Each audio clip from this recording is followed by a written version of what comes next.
You are now watching Showbiz Now, your daily showbiz update. Sinagot nga ni Kim Chiu ang tanong habang ito ay nagluluto at may kasamang dalawang boy, kung saan ay naitanong nga kay Kim Chiu kung bakit wala nga ito sa kasal ni Maha Salvador. Tahasan at diretsahang sinagot ni Kim Chiu ang nasabing tanong. Aniya, hindi naman na daw sila ganun ka-close at laging nag-uusap ni Maha Salvador. Kaya naman understandable para sa kanya kung hindi siya invited sa kasal ni Maha at ni Rambo. Ayon din kay Kim Chiu, masaya siya para kay Maha. Actually, nag-message daw si Maha sa kanya nung na-ospital ang kanyang ate.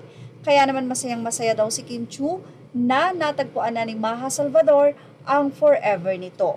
Wala na raw issue yon kung hindi siya in-invite.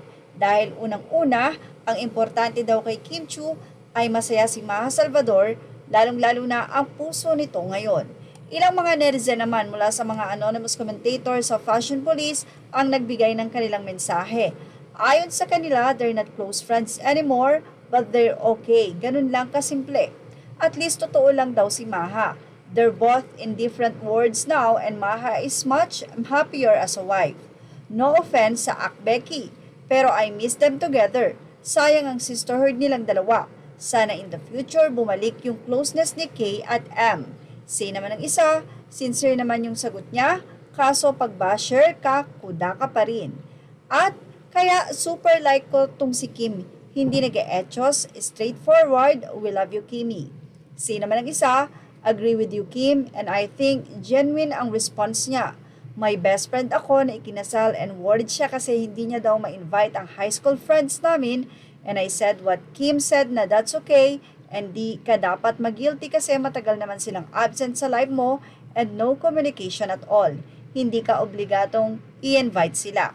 Say ng isa, in that case, pwede bang ituring na acquaintance na lang yung bride? Like magiging civil ka with her but technically, she's not counted as a friend anymore, right? I don't think appropriate ang term na acquaintance kasi ilang years na rin kayong nagsama nung high school and marami rin kayong alam sa isa't isa. I'd rather call them good old friends. So, yan po.